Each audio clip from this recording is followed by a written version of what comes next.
सख्त दिन होगा, मैदान महशर का दिन होगा, बड़ा सख्त दिन होगा। क्या उस वक्त लोग अपने रिश्तेदारों को पहचानेंगे? क्या उस दिन लोग अपने रिश्तेदारों को पहचानेंगे? शौहर अपनी बीवी को पहचानेगा, बाप अपने बेटे को पहचानेगा भी या नहीं पहचानेगा? तो नबी अकरम सल्लल्लाहु अलैहि वसल्लम ने उस मौके पर जवाब दिया, आयशा इंदल मीजान, जब तराजू रखी जाएगी और नेकियां और बुराइयां तौली जा रही होंगी, उस वक्त कोई किसी को नहीं पहचानेगा।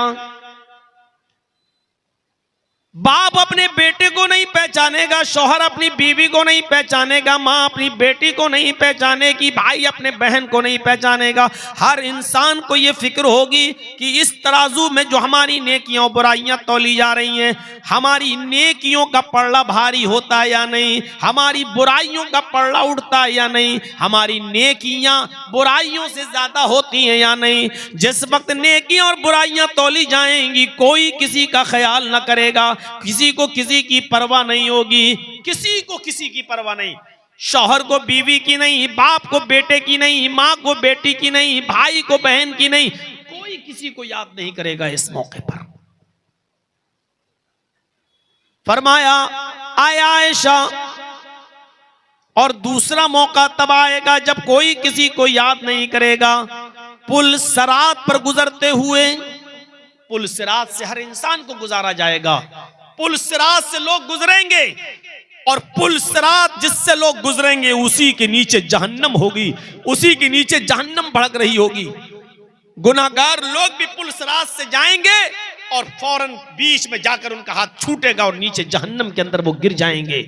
इस पुल सिरात से जब इंसान को गुजारा जाएगा तो कोई किसी को याद नहीं करेगा। बाप चाहेगा कि इस पुल सिरात से मैं आसानी के साथ गुजर कर उस पार पहुंचकर जन्नत में चला जाऊं, बेटा चाहेगा कि मैं चला जाऊं, भाई चाहेगा कि मैं चला जाऊं, बीवी चाहेगी कि मैं गुजर जाऊं। न शौहर बीवी को उस वक्त याद करेगा, न बाप बेटे को याद करेगा, न भाई बहन को याद करेगा, न माँ बेटी को याद करेगी, कोई किसी को उस वक्त याद नहीं करेगा। मेरे भाइयों, इन मौकों पर कोई किसी को याद नहीं करेगा।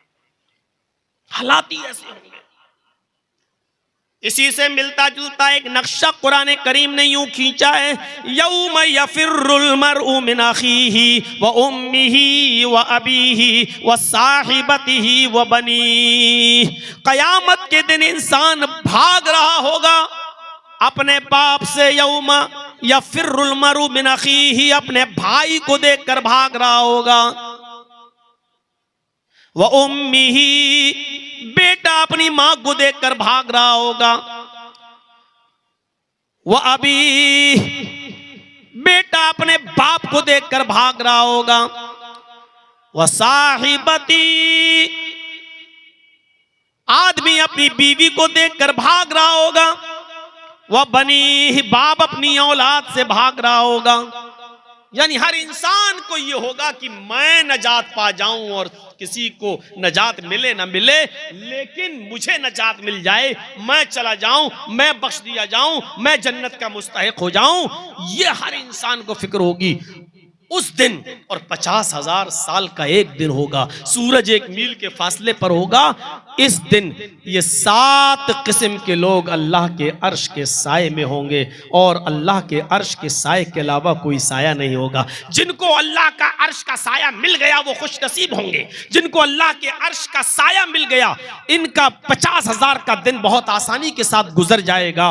वो खुश नसीब कौन है? आइए वो 7 किस्म के लोगों का तस्करा आज के मैं खिताब में करूंगा, और वो 7 किस्म के लोग मैं आज आपको बताऊंगा। और हर मुसलमान को इस सोच और फिक्र करने पर मजबूर होना पड़ेगा, और सोचना चाहिए हर मुसलमान को जो यहाँ जमा है, और जहां तक मेरी आवाज जा रही है, और इन चैनलों के जरिए जहां जहां तक ये तकरीर पहुंच जाए, मेरे भाइयों, ये सोचना चाहिए कि ये 7 खूबियां हमारे अंदर पाई जा रही हैं या नहीं पाई जा रही हैं। अगर ये 7 खूबियां हमारे अंदर नहीं पाई जा रही तो जन्नत और जहन्नम तो बहुत दूर की बात, कयामत का दिन ही हमारे लिए बहुत दर्दनाक और सख्त दिन होगा। हम उस दिन से ही नहीं निपट पाएंगे। ये 7 किस्म के लोग कौन हैं? वअन अबी हुरैरा रज़ियल्लाहु तआला अन्हु अन्ना रसूलल्लाह सल्लल्लाहु अलैहि वसल्लम क़ाल सबअतुन युज़िल्लुहुमुल्लाहु फ़ी ज़िल्लिही यौम ला ज़िल्ला इल्ला ज़िल्लुहु अल इमामुल आदिल। नबी अकरम सल्लल्लाहु अलैहि वसल्लम ने फरमाया 7 किस्म के लोग अर्श के साए में होंगे। उस दिन अल्लाह के अर्श के साए के अलावा कोई दूसरा साया नहीं होगा। पहला शख्स जो उस अर्श के साए में होगा वो कौन? अल इमामुल आदिल, अदलो इंसाफ करने वाला अमीर, अदलो इंसाफ करने वाला हाकिम, अदलो इंसाफ करने वाला जिम्मेदार शख्स। अदलो इंसाफ आज हमारे समाज और मुआशरे में कहां बाकी रह गया है। यह हदीस सिर्फ अमीर के लिए ही नहीं है, यह हदीस सिर्फ हाकिम वक्त और अमीरुल मोमिनीन ही के लिए नहीं है। आप भी हाकिम हैं। कुल्लुकुम मसऊलुन कुल्लुकुम राइन व कुल्लुकुम मसऊलुन अन रायती। तुम में से हर शख्स राई है, चरवाहा है, और उससे उसकी चरागाह के बारे में सवाल होगा। एक बाप अपने घर का निगरान है, बाप से उसके घर के ताल्लुक से, मर्द से उसके घर के ताल्लुक से सवाल किया जाएगा। याद रखिएगा। आपके 4 बेटे हैं, 3 बेटियां हैं, तीनों बेटियों की शादी कर दी, मोटरसाइकिल दे दी, 4 व्हीलर दे दिया, गाड़ी दे दी, लेकिन आपने अपनी बेटियों को अपनी वरासत और जमीन से हक नहीं दिया, उनको हिस्सा नहीं दिया, तो आप भी अर्श का साया नहीं पाएंगे। अल्लाह तबारक व तआला के अर्श के साए के अलावा कोई साया नहीं मिलेगा। आप जालिम की हैसियत से मैदान महशर में खड़े होंगे। हर बाप यहां तसव्वुर करे और सोचे। आप ये मत सोचो कि इस हम्माम में सिर्फ आप सब नंगे हो, ये स्टेज पर बैठे हुए बड़े बड़े मुल्ला मौलवी नंगे नजर आएंगे। बेटी की शादी कर दी, दे तो दी मोटरसाइकिल, अब जमीन में से हिस्सा भी मिलेगा। मिलेगा।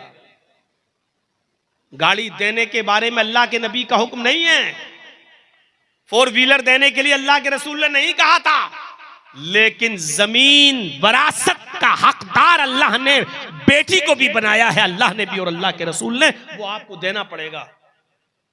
50 लाख का जहेज दे दो तब भी बेटी का हक नहीं मार सकते हो आप, बहन का हक नहीं मार सकते हो आप।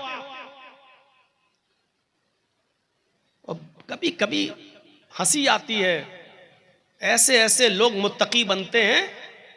अब हमारे इटावा में एक नौजवान आदमी था बेचारा, हमारे इटावा का, मैं वजू बना रहा हूं रमजान के महीने में, इस रमजान में नहीं, दूसरे रमजान की बात कर रहा हूं, वजू बना रहा हूं तो कुल्ला कर रहा, वो भी जोहर की नमाज का वक्त था, जुमेरात का दिन, कुल्ला कर रहा है, और कुल्ला करने के बाद मस्जिद में, और बाद में कहता है मौलाना ये रोजे की हालत में जो कुल्ला करता हूं ना, तो इस जबान में थोड़ा सा पानी लगा रहता है, ऐसे ऐसे कुल्ला कर दिया तो थोड़ा सा तो लगा है ना जबान में, अगर ये थूक के जरिए ये जबान का लगा हुआ पानी अगर पेट में चला जाए तो इससे रोजे में कोई फर्क तो नहीं पड़ेगा। मैंने कहा यार बड़ा मुत्तकी आदमी है, कितना बारीक सवाल कर रहा है। मैंने कहा ठीक है, आपने मसला पूछा है, ये बहुत से लोगों के जहनों में खटकता है, कल इंशाल्लाह जुमे के खुतबा में हम इसको क्लियर कर देंगे और सबको मालूम हो जाएगा, तो कल तक इंतजार करो। अब मस्जिद में जितने लोग नमाज पढ़ने वाले थे हमसे बाद में पूछने लगे मौलाना ये क्या पूछ रहा था, मैंने कहा कल बताऊंगा। कि मौलाना ये क्या पूछ रहा था, मैंने कहा कल बताऊंगा, इसके मसले का जवाब कल दूंगा। एक दो मेरे बहुत करीबी लोग थे, मैंने कहा यार वो ऐसा से पूछ रहा था, तो हमने कहा कल बताएंगे, कल सबको पता चल जाएगा इंशाल्लाह। कहने लगा 900 चूहे खा के बिल्ली चली हज को, क्यों? पता चला कि वो उसकी बहनें उससे नाराज, उसकी बेटी उससे नाराज, उसका बाप उससे नाराज। पता लगाया तो बाप को कोई और रीजन बाप ने बताया कि वो इंसाफ का तकाजा यह था कि मैं अपने दोनों बेटों को बराबर बराबर दूं, लेकिन इसने कमीने ने अपने भाई का हक मारा। बहन की शिकायत यह थी कि ये हमें भी हक नहीं दे रहा है, बेटी की शिकायत यह थी कि ये मेरा भी हक मारे बैठा हुआ है। अब दूसरे दिन जब जुमा था, खुतबा था, मैंने उसी खुतबे में 25 मिनट तक तो सही खुतबा दिया और 5 मिनट जब रह गए तो उसी में मैंने नंगा किया और मैंने कहा कि लोग मुझसे मसला पूछते हैं कि जर्जी साहब, रोजे की हालत में कुल्ला करते वक्त जबान का लगा हुआ पानी थूक के जरिए अगर अंदर चला जाए तो उससे रोजे पे कोई फर्क तो नहीं पड़ता। ये मसले वो पूछते हैं कि जिनका बाप उनसे राजी नहीं है, जिसकी माँ राजी नहीं है और जिसकी बहनों का हक मारे खाया हुआ है, जो अपनी बेटी को हक देने का इनकार करता है और नहीं देता है, जिसकी बेटी नाराज, बहनें नाराज, जिन सबके हक मार चुका और वो सवाल कर रहा है कि मौलाना साहब हलक के जरिए पानी अंदर चला जाए तो कोई रोजे में नुकसान तो नहीं है। ये ऐसा ही समझो कि कोई शख्स ये कहे कि हराम की हालत में मच्छर मारना कैसा है और वो खुद बेचारा 15-15, 20-20 मर्डर किया हुआ, और वो सवाल करे कि रोजे की हालत में मच्छर मारना कैसा है। ये बिल्कुल वैसा ही सवाल है, हक मार के खा गया। सब नंगे नजर आएंगे। शादियां तो बड़े शौक से कर देते हो। 15 साल का अरसा हो गया, मुझे बताइए कितनी चेंजिंग आई 15 साल में? जहेज बंद हुआ? गाड़ियां बंद हुई? नहीं। तो आप 15 साल पहले जहां खड़े थे आज भी आप वहीं खड़े हुए हो। जहां 15 साल पहले थे आज भी वहीं आप हैं। और उनसे पूछो कि जो अपनी बेटियों को गाड़ियां दे देते हैं, क्या वो जमीन और जायदाद में अपनी बेटियों को हक देते हैं या नहीं देते? इसमें कोई शक नहीं कि बाप की जिंदगी में किसी भी औलाद का कोई हक नहीं है। वो अपनी बाप की जिंदगी में कुछ नहीं ले सकता है। वरासत बाप के मरने के बाद तकसीम होगी, लेकिन जितनी जितनी होनी चाहिए, बेटे का कितना हक, बेटी का कितना हक, क्या उसको मिलता है? क्या कोई बाप मरने से पहले ये वसीयत करता है कि कुरान और हदीस के मुताबिक मेरे औलाद को कुरान और हदीस के मुताबिक हिस्से दिए जाएं और मेरी बेटियों को भी कुरान और हदीस के मुताबिक, मेरी बहन को भी कुरान हदीस के मुताबिक, मेरी माँ को भी कुरान हदीस के मुताबिक उसका हक दिया जाए? क्या कोई वसीयत करके जाता है? आप अपने घर के जिम्मेदार नहीं हैं। अल इमामुल आदिल, अदल व इंसाफ करने वाला शख्स कयामत के दिन सबसे अर्श के साए में होगा। पहली चीज में ही हम नंगे नजर आ रहे हैं। अभी तो 7 चीजें हैं, अभी तो हमें आपको 7 बताना है। पहली चीज में ही हम नंगे नजर आ रहे हैं।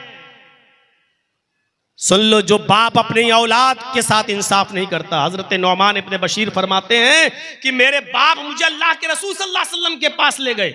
मेरे बाप मुझे अल्लाह के नबी सल्लल्लाहु अलैहि वसल्लम के पास ले गए और कहने लगे कि अल्लाह के रसूल, ये मेरा बेटा है। नौमान इब्ने बशीर कह रहे हैं, आए अल्लाह के नबी, ये मेरा बेटा है। नौमान इब्ने बशीर के बाप कह रहे हैं, आए अल्लाह के नबी, ये मेरा बेटा है। मेरे पास एक बाग है, एक नखलिस्तान है, मेरे पास एक बाग है, मेरे पास एक गुलाम है, सॉरी, मेरे पास एक गुलाम है।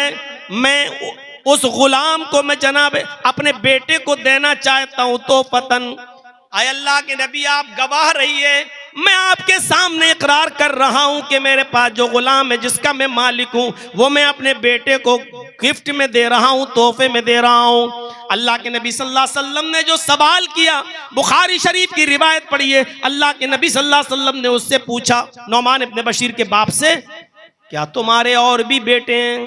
क्या तुम्हारी और भी औलादें? इन्होंने जवाब दिया, हाँ आए अल्लाह के रसूल, मेरे और भी बेटे हैं। आपने फरमाया, क्या तुम सबको एक एक गुलाम दे रहे हो? कहा नहीं अल्लाह के रसूल, मैं सबको नहीं दे रहा हूं, मैं सिर्फ अपने इस बेटे को दे रहा हूं। अल्लाह के नबी फरमाते हैं, तो फिर मैं इस गलत चीज पर गवाह नहीं बनूंगा। तुम अपने इस बेटे को भी गुलाम न दो, देना है तो सबको एक एक दो, और अगर नहीं देना है तो इसको भी मत दो। मुझे गलत चीज पर गवाह मत बनाओ, कयामत के दिन तुम्हें इसका हिसाब किताब देना होगा। अल्लाह के रसूल सल्लल्लाहु अलैहि वसल्लम गलत चीज पर गवाह नहीं बने, और फिर नौमान इब्ने बशीर को भी गुलाम नहीं मिला। बाप ने वो गुलाम अपने पास रखा।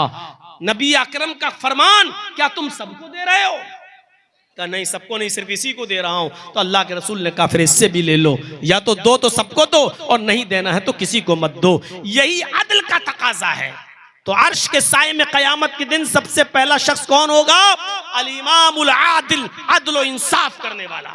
ये तो घर का जिम्मेदार हो गया, हुक्मरां भी, हाकिम वक्त भी, नबी अकरम सल्लल्लाहु अलैहि वसल्लम के जमाने के बाद एक दौर था जब हजरत उमर फारूक खलीफा बन गए। और सुनिए, जबरदस्त वाक़या सुनाने जा रहा हूं। जब अमीरुल मोमिनीन खलीफा बने उस वक्त कई बार टक्कर हो चुकी थी शाह गस्सान के साथ। गस्सान के बादशाह के साथ कई मर्तबा हजरत उमर फारूक की टक्कर हुई।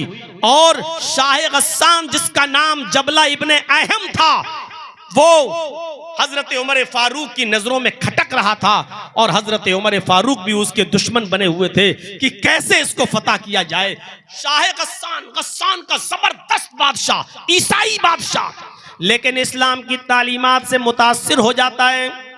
अपने कासिद को, अपने एक एलची को भेजता है, लेटर लिखकर, खत लिखकर। और उस खत में उसने ये लिखा कि अमीरुल मोमिनीन उमर इब्न खत्ताब, मैं इस्लाम की तालीम से मुतासिर होकर इस्लाम कबूल करना चाहता हूँ और मैं आपसे मुलाकात करना चाहता हूँ और आपसे मुलाकात करके मैं इस्लाम कबूल करने पर आमादा हूँ। क्या मुझे इस्लाम की छाया में जगह मिलेगी? क्या मुझे इस्लाम के अंदर शरण मिलेगी? क्या मैं इस्लाम कबूल करने का मौका मुझे मिलेगा? क्या आप मुझे माफ़ करेंगे? ये लेटर लिख कर वो अपने कासिद और अपने दूत के जरिए भेजता है हजरत उमर फारूक के पास। उसको उम्मीद नहीं थी कि हजरत उमर मेरे इतने बड़े दुश्मन और मुझे माफ कर देंगे। उसको उम्मीद नहीं थी कि हजरत उमर मुझे इतनी आसानी के साथ कबूल कर लेंगे। ये कासिद जब जाता है और हजरत उमर फारूक के पास मदीना में पहुंचता है तो हजरत उमर फारूक को लेटर देता है। हजरत उमर फारूक ने उस खत को पढ़ा और पढ़ने के बाद उसी खत के पीछे ये लिखकर जवाब दे दिया, आए शाह गस्सान, तुम फौरन चले आओ, तुम्हारी सारी खताएं माफ कर दी जाएंगी, तुम्हारी सारी खताएं दरगुजर कर दी जाएंगी और इस्लाम की पवित्र छाया में, शीतल छाया में तुम्हें जगह दी जाएगी। तुम्हें तुम्हारे हैसियत और इज्जत के हिसाब से तुम्हें मकाम और मर्तबा भी दिया जाएगा और हजरत उमर अपनी पुरानी दुश्मनी भी तुमसे भूल जाएंगे। तुम फौरन चले आओ, तुम्हारे लिए मदीने में जगह ही जगह है। शाह गस्सान ने जब वो लेटर पढ़ा, जबला इब्ने अहम ने जब वो लेटर पढ़ा तो पढ़ने के बाद उसकी आंखों में आंसू आ गए कि हजरत उमर ने मुझे कबूल कर लिया, हजरत उमर ने मुझे इतनी जल्दी, इतनी आसानी से मान लिया। अब जबला इब्ने अहम जो गस्सान का बादशाह था, अपने 500 बॉडीगार्डों को लेकर और 500 घुड़सवारों को लेकर मदीने की तरफ सफर करता है और मदीना पहुंचने वाला होता है। रास्ते में खेमा डालता है, एक आदमी को भेजता है ये इतला देने के लिए कि मैं पहुंच चुका हूं, बताओ कब मदीने में दाखिल हो जाऊं। हजरत उमर फारूक ने कहा, तुम जब चाहो तब आ सकते हो, तुम्हें सहरा में और जंगल में रुकने की जरूरत नहीं। जब शाह गस्सान मदीने में दाखिल होता है तो उसके सर पर मुकुट है, ताज है और डायमंड, हीरे के 2 मोती जड़े हुए हैं। बहुत ही शानदार शाहाना तरीके से जाता है, मदीने में दाखिल हो रहा है और उधर मदीने में हजरत उमर उसकी इज्जत कर रहे हैं और उमर फारूक और उनकी पूरी फौज इनकी खातिर मदारात में लगी। शाह गस्सान इस्लाम ले आया और इसके साथ 500 लोग भी इस्लाम ले आए। कुछ दिन मदीने में कयाम किया। जो बात बताने की है वो अब शुरू हो रही है। शाह गस्सान इस्लाम ले आया, कुछ दिन मदीने में रुका और जब मदीने में रुका रहा तो इसी दरमियान हज का मौसम आ गया। हज का मौसम आ गया। हजरत उमर और मदीने के बहुत से लोग मक्के की तरफ हज करने के लिए रवाना हो गए, जाने लगे। हजरत उमर ने शाह गस्सान से कहा, जबला अच्छा मौका है, तुमने अभी नया नया इस्लाम कबूल किया है, चलो तुम भी हज की दौलत से माला माल हो जाओ, पता नहीं आइंदा साल जिंदगी रहे न रहे, तुम भी हज कर लो। शाह गस्सान भी अपने 500 घुड़सवारों के साथ तैयार हो जाता और कहता है कि अमीरुल मोमिनीन, मुझे भी हज करने जाना है, मैं भी हज करना चाहता हूं। उसने शाहाना लिबास पहना और जब वो मीकात पर पहुंचा तो उसने एहराम बांधा और एहराम बांधने के बाद मदीने से जब वो मक्के में जाता है तो एहराम में 2 कपड़े पहने जाते हैं, नीचे एक बिना सिली हुई लुंगी और ऊपर एक चादर डाल ली जाती है। शाह गस्सान बेहतरीन लुंगी पहने हुए, चूंकि गस्सान का बादशाह था, पैसों की दौलत की कमी नहीं थी, इसलिए वो शानदार लुंगी पहने हुए है और ऊपर से चादर ओढ़े हुए है। खाने काबा का तवाफ शुरू हो जाता है। वो पहला चक्कर लगाने में कामयाब रहा। दूसरा चक्कर जब शाह गस्सान लगा रहा है तो भीड़ ज्यादा होने की वजह से एक देहाती नौजवान, एक एराबी नौजवान का पैर उसकी चादर पर रख गया। भीड़ थी बहुत ज्यादा, तो अचानक धोखे से ये इस नौजवान का, इस देहाती का पैर उसकी चादर पर रख गया, जिससे शाह गस्सान आगे पड़ता है तो उसकी लुंगी खुल जाती है। लेकिन चादर जो जिस्म पर पड़ी हुई थी वो इतनी लंबी थी कि जिसकी वजह से उसका सतर नहीं दिखाई देता। सिर्फ लुंगी खुल गई लेकिन सतर नहीं खुला। उस नौजवान ने जल्दी से वो चादर उठाई और शाह गस्सान को दे दी। लीजिए, धोखे से मेरा पैर इस पर रख गया, लीजिए ये लुंगी आप पहनिए। शाह गस्सान चूंकि बादशाह था, तकब्बुर था, नया नया इस्लाम लाया था, उसको नहीं मालूम था कि इस्लाम लाने के बाद हमें क्या क्या छोड़ना पड़ेगा। उसने पीछे मुड़ के देखा, एक मामूली आदमी, एक नौजवान देहाती जिसके एहराम पर, कपड़े पर जोड़ लगे हुए हैं, पैबंद लगे हुए हैं। कहा, गरीब आदमी, देहाती, तूने मेरी चादर पर पैर रखकर मेरी लुंगी खोल दी। इसने एक थप्पड़, जोरदार थप्पड़ उस नौजवान को रसीद कर दिया। इस बादशाह ने, जबला इब्ने अयहम ने एक थप्पड़ उस नौजवान को मारा। थप्पड़ इतनी जोर से मारा कि उस नौजवान की एक आंख फूट गई, उसकी आंख का ढेला बाहर आ गया। उस नौजवान ने उस वक्त कुछ नहीं कहा और तवाफ करने लगा। शाह गस्सान ने भी अपना तवाफ किया।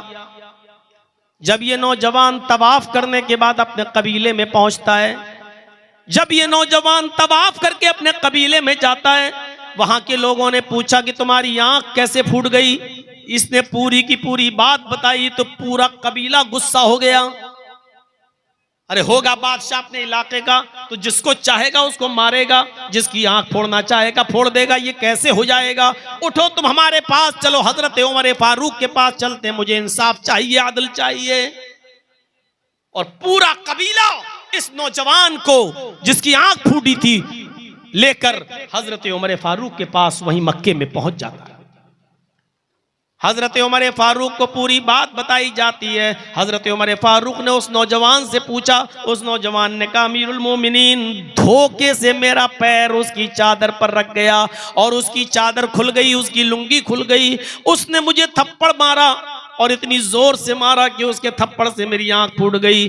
शाह गस्सान को बुलाया गया, इधर आओ। आया। अब दोनों में जो गुफ्तगू हुई वो कुछ इस अंदाज से गुफ्तगू थी। हजरत उमर फारूक ने कहा, शाह गस्सान, तुमने इस नौजवान की आंख क्यों फोड़ी। शाह गस्सान का जवाब था, अमीरुल मोमिनीन, इस नौजवान ने मेरी लुंगी पर अपना पैर रख दिया, जिसकी वजह से मेरी लुंगी खुल गई। यह गरीब आदमी, फटे पुराने कपड़े पहनकर, एहराम पहनकर आने वाला, यह आदमी मेरी चादर पर पैर रखेगा। मैंने एक थप्पड़ मारा और थप्पड़ जोर से लग गया, उसकी आंख फूट गई। हजरत उमर फारूक रज़ियल्लाहु ताला अन्हु ने कहा, शाह गस्सान, उसने मुझे बताया है कि धोखे से उसका पैर चादर पर रख गया था, जिसकी वजह से ये चादर तुम्हारी खुल गई, लुंगी खुल गई। इतनी छोटी सी गलती की इतनी बड़ी सजा तुमने उसको दी, ये मुनासिब नहीं। शाह गस्सान ने कहा, ठीक है, कोई बात नहीं, हो गई गलती, मार दिया थप्पड़। आप एक गरीब आदमी को बचाने में इतना इंटरेस्ट क्यों ले रहे हैं। अय अमीरुल मोमिनीन, ठीक है, हो गई, मार दिया थप्पड़, लेकिन आप उसको बचाने में क्यों लगे हैं, एक गरीब आदमी को क्यों बचा रहे हैं। हजरत उमर फारूक ने कहा, शाह गस्सान, इस्लाम लाने के बाद अमीर और गरीब का फर्क नहीं रहता है। इस्लाम की तालीम यही है कि अमीर और गरीब सब बराबर हैं। अय शाह गस्सान, तुम बहुत बुरा जुमला अदा कर रहे हो। तुम्हें इंसाफ, तुम्हारे साथ इंसाफ किया जाएगा और इस नौजवान को इंसाफ मिलना चाहिए। शाह गस्सान ने कहा, अच्छा ठीक है, तो बताइए मुझे क्या करना होगा? बहुत मामूली सी चीज हजरत उमर ने कहा, बहुत मामूली सी चीज। कहा क्या? इस आदमी से माफी मांग लो, इस नौजवान से माफी मांग लो, इस देहाती से माफी मांग लो। अगर ये माफ कर देता है तो कुछ नहीं, और अगर माफ नहीं करता तो कुछ ले दे के मामला बना लो। जितने में वो तैयार हो जाए उसको उसकी आंख का नुकसान दे दिया जाए, जितने में वो राजी हो जाए ये माल उसको दे दिया जाए, तुम्हें छोड़ दिया जाएगा। हजरत उमर फारूक से शाह गस्सान ने कहा, अमीरुल मोमिनीन, मैं एक मामूली और गरीब आदमी से माफी तो मांग नहीं सकता, ये नहीं होगा। इसने मेरी लुंगी पर पैर रखा है, गलती पहले उसने की, मैंने थप्पड़ मार दिया, उसकी आंख फूट गई। मैं इसको कुछ ले दे के भी मामला नहीं बनाना चाहता, न मैं माफी मांगूंगा न कुछ ले दे के मामला बनाऊंगा। अब बताइए इंसाफ का तकाजा क्या है? इस नौजवान को कैसे इंसाफ दिलाना चाहते हैं अमीरुल मोमिनीन? हजरत उमर ने कहा, तो फिर तैयार हो जाओ, आंख के बदले आंख, तुम्हारी भी आंख फोड़ी जाएगी। पढ़िए सीरत फारूक अल्लामा शिबली नौमानी की। मेरे भाइयों, कहा कि तुम्हारी भी आंख फोड़ी जाएगी। बिदक गया, झुरझुरी तारी हो गई। मैं गस्सान का बादशाह, अमीरुल मोमिनीन, मेरी आंख फोड़ी जाएगी? आप जानते हैं किससे बात कर रहे हैं? मैं गस्सान का बादशाह रह चुका हूं, मेरा बाप भी बादशाह रह चुका है, मेरा दादा भी बादशाह रह चुका है। बादशाहत मेरे खानदान से चली आ रही है, बादशाहत मेरे खानदान की रखेल है, ये ओहदे मुझे खानदान से चले आ रहे हैं और मैं इससे माफी मांगूंगा। हजरत उमर ने कहा, नहीं मत मांगो, आंख के बदले आंख। कहा, अमीरुल मोमिनीन, जब इस्लाम के अंदर बड़े लोगों की कोई इज्जत नहीं, साहिब इख्तिदार की कोई हैसियत नहीं, इस्लाम जब ऊंचे और बड़े मकाम और मर्तबे वालों को कोई इज्जत नहीं दे सकता है, उनका ख्याल नहीं रख सकता, तो ऐसा इस्लाम फिर किस काम का? मैं इस्लाम को ही छोड़ दूंगा, मैं फिर से ईसाई बन जाऊंगा, ऐसा इस्लाम मुझे नहीं चाहिए। हजरत उमर ने कहा, फिर तेरी मर्जी।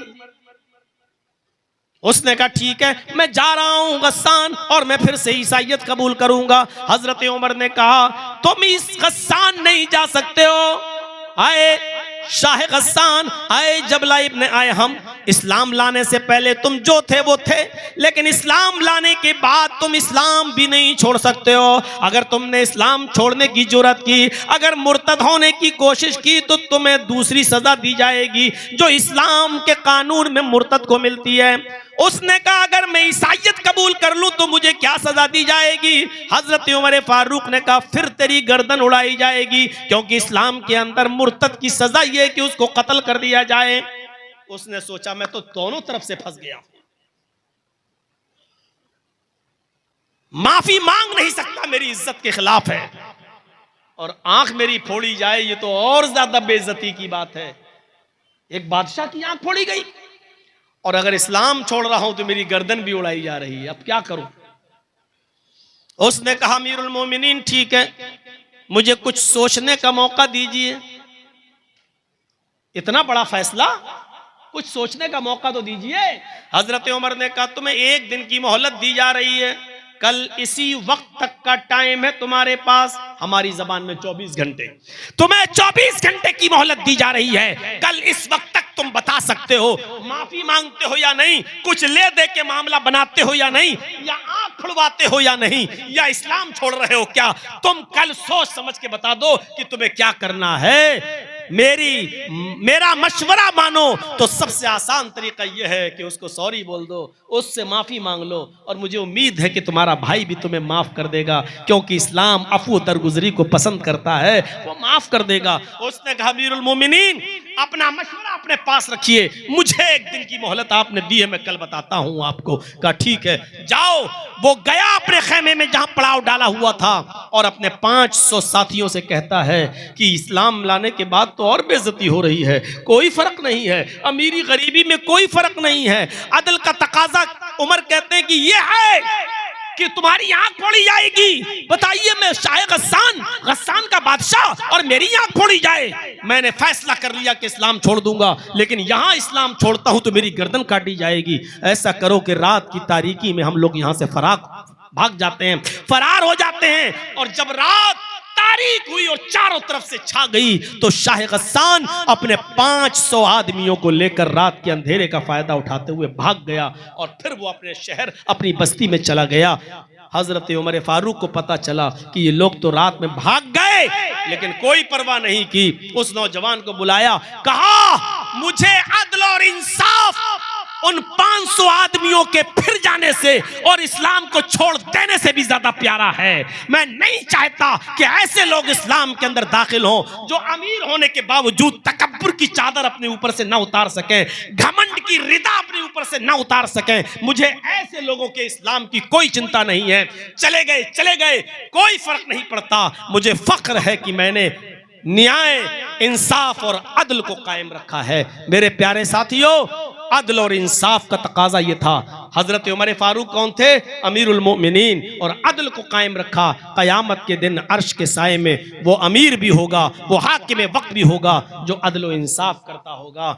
सबातुन युज़िल्लुहुमुल्लाहु फी ज़िल्लिही यौम ला ज़िल्ला इल्ला ज़िल्लुहु अल इमामुल आदिल। कयामत के दिन अर्श के साए में सबसे पहले जगह उसको मिलेगी जो अदल और इंसाफ करने वाला बाप होगा, अदल और इंसाफ करने वाला इंसान होगा, अदल और इंसाफ करने वाला हाकिम होगा, अदल और इंसाफ करने वाला कोई जिम्मेदार होगा।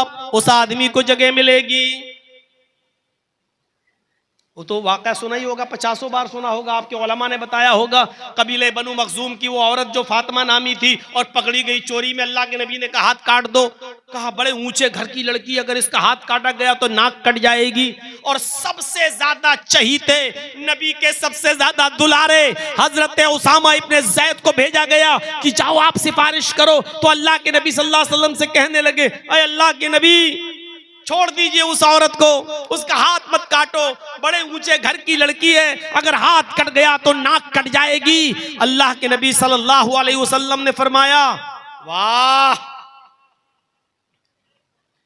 अल्लाह की हदों में से एक हद में सिफारिश लेकर आ गए हो। ये मेरी तरफ से हदें थोड़ी हैं, ये तो अल्लाह ने बयान किया है। सारिक़ु वस्सारिक़तु फ़क़्तऊ अयदियहुम, चोरी करने वाले मर्द और चोरी करने वाली औरत दोनों का हाथ काट दो। ये तो कुरान ने हद जारी की है। मैं कौन होता हूं? अल्लाह रब्बुल आलमीन की तरफ से कायम करदा किसी हद को बदलने वाला। उसका हाथ काटा जाएगा।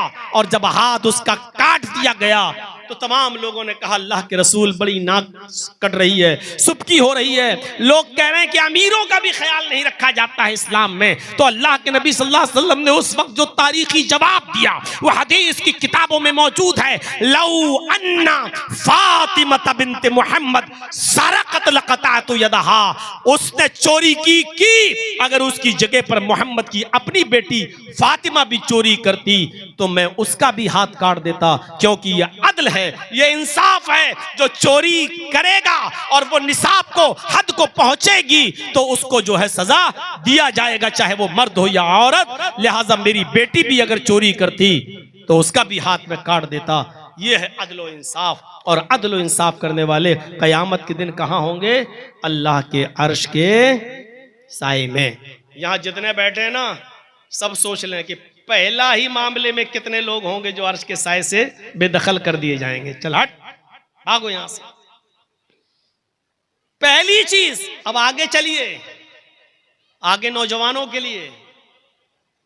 आज का नौजवान अल्लाह ही बेहतर जाने है कि अर्श के साए में जगह पा पाएगा या नहीं पा पाएगा। जो आदमी जलसों में भी मोबाइल खड़ा करके वीडियो बना रहा हो, जिसको जलसे से ज्यादा अपने यूट्यूब चैनल की फिक्र हो और अपनी कमाई की फिक्र हो, वो आदमी अल्लाह के अर्श के साए में। वशाबुन नशा फी इबादत रब्बिही। हाय हाय, क्या बात कही अल्लाह के रसूल सल्लल्लाहु अलैहि वसल्लम ने। वो नौजवान, वो जवान जो अपने रब की इबादत में मसरूफ है। इबादत सिर्फ नमाजी नहीं होती है, बस गए जोहर में 4 रकात पढ़ के चले आए, मगरिब में 3 पढ़ के चले आए, ईशा में 4 रकात पढ़ के चले आए। इबादत सिर्फ यही नहीं होती। जो चीज भी इबादत कहलाती है, और वो नौजवान जो अल्लाह की इबादत में हर वक्त मसरूफ है, वो अल्लाह के अर्श के साए में होगा। वो उक़बा इब्ने नाफे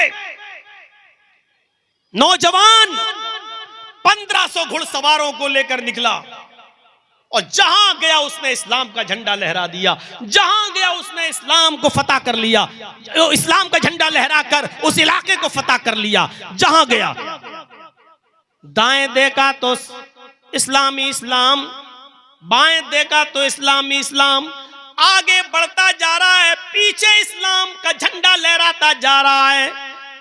उसने ऐसा इस्लाम फैलाया, ऐसा इस्लाम फैलाया, ऐसा इस्लाम का झंडा लहराया कि इस्लाम का झंडा लहराते लहराते फहराते फहराते सामने समंदर आ जाता है। उसको समंदर ही समंदर दिखाई देता है। नौजवानों जरा इधर तवज्जो दीजिए और देखिए, ये भी नौजवान था, अपने 1500 घुड़सवारों के साथ सफर कर रहा है। दाएं देखता है तो इस्लाम का झंडा, बाएं देखता है तो इस्लाम का झंडा, पीछे मुड़ के देखता है तो मुहम्मद रसूलुल्लाह का परचम, और सामने देखता है तो कहता है कि समंदर ही समंदर। उसने अपनी तलवारों को जमीन में गाड़ा, अपने घोड़ों को बांधा 1500 लोगों ने, और उसके बाद समंदर के खारे पानी से वुजू बनाया, और उसी समंदर के करीब खड़े होकर उसने 2 रकात नमाज पढ़ाई। जब उक़बा इब्ने नाफे ने नमाज अदा की और 1500 लोगों ने उसके पीछे नमाज अदा कर ली, तो उक़बा इब्ने नाफे उन समंदर की ताजा और उठती हुई लहरों को देखकर कहता है, आय अल्लाह, दाएं इस्लाम और बाएं इस्लाम और मेरे पीछे भी इस्लाम, जहां से मैंने गुजरा मैंने तेरे नबी का झंडा लहरा दिया है, मैंने इस्लाम का परचम लहरा दिया है, अब मैं क्या करूं, सामने समंदर आ गया है। आय अल्लाह, अगर मुझे ये पता चल जाए, इलाहुल आलमीन, मुझे इस बात का इल्म हो जाए कि इस समंदर को पार करने के बाद भी कोई बस्ती रहती है, तेरी कोई मखलूक जिंदा है, तेरे बंदे आबाद हैं और कुफ्र कर रहे हैं, तो कसम है मुझे तेरे इज्जत और जलाल की, मैं अपने 1500 घुड़सवारों के साथ समंदर में छलांग लगा जाऊंगा और तैरना शुरू कर दूंगा, और उस वक्त तक रुकने का नाम नहीं लूंगा जब तक के समंदर को पार करने के बाद उस बस्ती पर भी तेरे नबी जनाबे मोहम्मद रसूलुल्लाह का परचम न लहरा दूं, जब तक इस्लाम का झंडा न गाड़ दूं, उस वक्त तक मैं चैन और सुकून के साथ नहीं सोऊंगा। मेरे भाइयों, ये उक़बा इब्ने नाफे एक जवान आदमी है जो ये कह रहा है, आय अल्लाह, मैंने दाएं तेरे नबी का झंडा लहरा दिया, बाएं इस्लाम फैल गया, पीछे भी इस्लाम इस्लाम नजर आ रहा है, सामने समंदर है, और मुझे नहीं मालूम कि समंदर को पार करने के बाद भी कोई बस्ती रहती है। अगर मुझे पता चल जाए इस समंदर को पार करने के बाद भी कोई बस्ती रहती है, तो मैं अपने घोड़ों को समंदर में डाल दूंगा और उस बस्ती पर भी तेरे नबी का परचम लहरा दूंगा। ये थे जो अपने रब की इबादत में लगे हुए थे, ये अर्श के साए में होंगे। हजरत हंजला का मामला कौन नहीं जानता। शादी हुई, बीवी घर में आई, पहली रात है, शबे ज़ुफ़ाफ भी मना ली, और ऐलान हो जाता है कि आखिरी आवाज है, आखिरी निदा है, इस आवाज के बाद अब कोई भी आदमी अपने घर में नहीं बैठ सकता है, अपने घर में नहीं रुक सकता है। हजरत हंजला ने फौरन अपना घोड़ा खोला और जिहाद के लिए निकल गए। उनकी बीवी पीछे से कहती है, मैं तुम्हें जिहाद में जाने से नहीं रोक रही हूं, लेकिन आए हंजला, अभी तो तुमने मुझसे हम बिस्तरी की है, अभी तो शबे ज़ुफ़ाफ बनाई है, गुस्ल तो कर लो, गुस्ल तो करते जाओ, गुस्ल तो करते जाओ। कहने लगा, बीवी गुस्ल करने का मौका कहाँ है, कासिद की आवाज नहीं सुनी, दावत देने वाले ने दावत दी, अब किसी को एक लम्हा भी घर में रुकने की परमिशन नहीं है, ये आखिरी आवाज है, इस आवाज को सुनकर जो नहीं निकला वो कयामत के दिन अल्लाह को जवाब देगा। घोड़ा दौड़ाया और निकल गए, मैदान जिहाद में गए, लड़े, इतना लड़े कि लड़ते लड़ते उन्होंने अपनी जान की कुर्बानी दे दी, शहीद हो गए, कई काफिरों को मारा और खुद भी शहीद हो गए। मेरे भाइयों, जब उनको दफनाया जाने लगा तो आपको शायद यह मसला मालूम हो, जो अल्लाह की राह में कत्ल कर दिया जाता है, उस शख्स को उन्हीं कपड़ों में दफनाया जाता है जिन कपड़ों में उसकी शहादत होती है। पहली चीज। दूसरी चीज यह है कि शहीद की नमाज जनाजा नहीं पढ़ी जाती है। तीसरी चीज यह है कि उसको गुस्ल नहीं दिया जाता है और बगैर गुस्ल के उसको दफनाया जाता है। कयामत के दिन शहीद इसी हाल में अपनी कब्र से उठेगा कि उसके जिस्म से खून के कतरे गिर रहे होंगे। अल्लाह रब्बुल आलमीन उन कतरों को देख कर कहेगा, फरिश्तों इससे क्या हिसाब लूं, ये तो मेरी राह में सब कुछ कुर्बान करके चला आया, इसको जन्नत के अंदर दाखिल कर दो, जाने दो इसको जन्नत के अंदर। तो जब हजरत हंजला को दफनाया जाने लगा तो बीवी ने अर्ज किया, अय अल्लाह के नबी मेरे शौहर को गुस्ल दे दीजिए।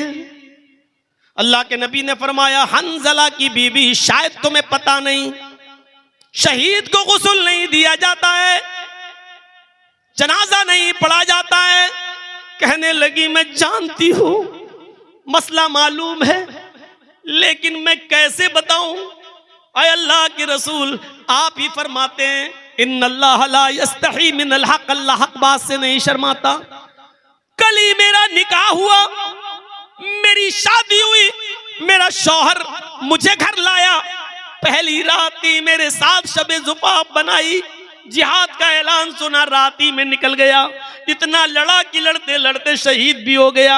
अय अल्लाह के नबी शबे जुबाब बनाने के बाद मेरे शौहर गुस्ल नहीं कर सके और बगैर गुस्ल के निकल गए, इसलिए मैं उस गुस्ल की बात कर रही हूं कि मेरे शौहर को वो गुस्ल दे दो, मेरे शौहर को वो गुस्ल दे दीजिए जो बीवी से मिलने के बाद दिया जाता है। मेरे शौहर बगैर गुस्ल किए हुए निकल गए और शहीद हो गए।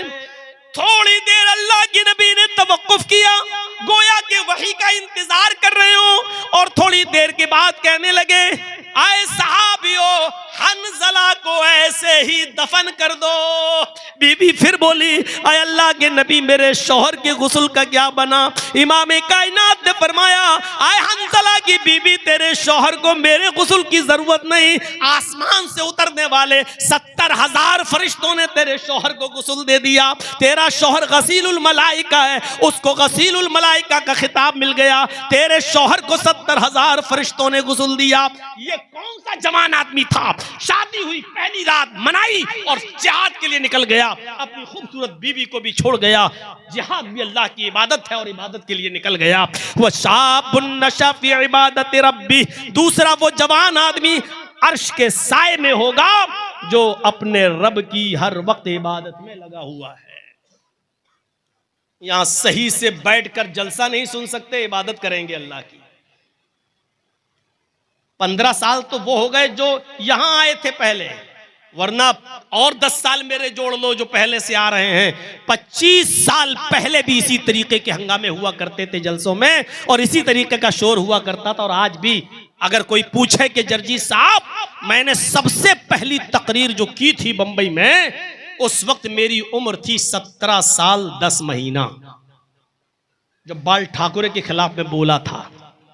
और जब मैंने उसको कहा था कि हरे रंग पे पाबंदी की बात करता है, पहले लौकी खाना छोड़, पालक खाना छोड़, हैं, और हरा धनिया हरी मिर्चें खाना छोड़, और लाल रंग से प्यार है तो वही खाओ जो हम लोग खाते हैं।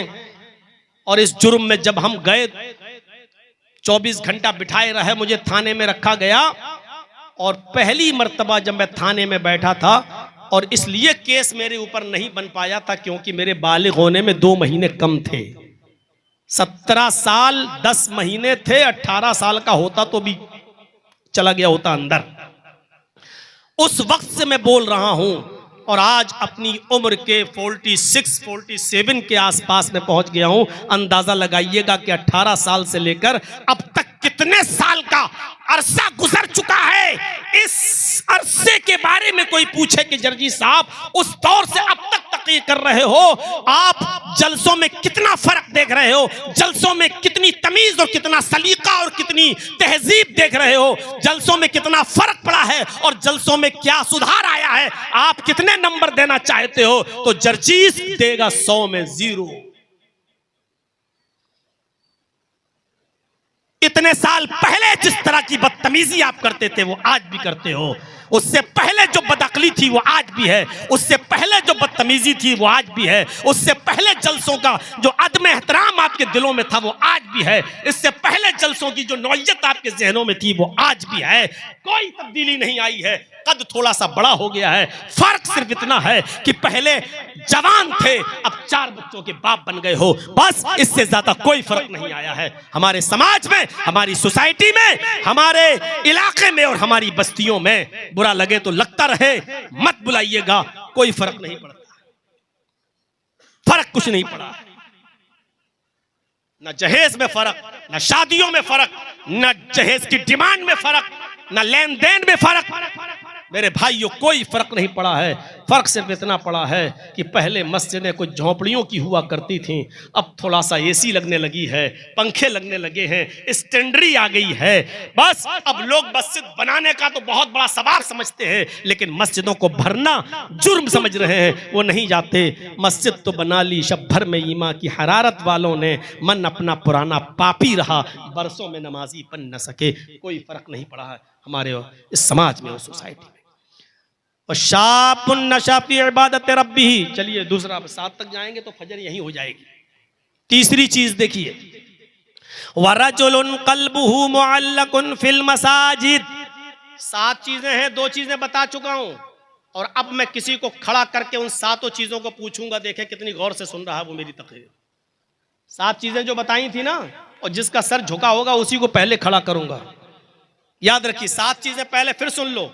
पहली चीज अदलो इंसाफ करने वाला, दूसरी चीज नौजवान, लास्ट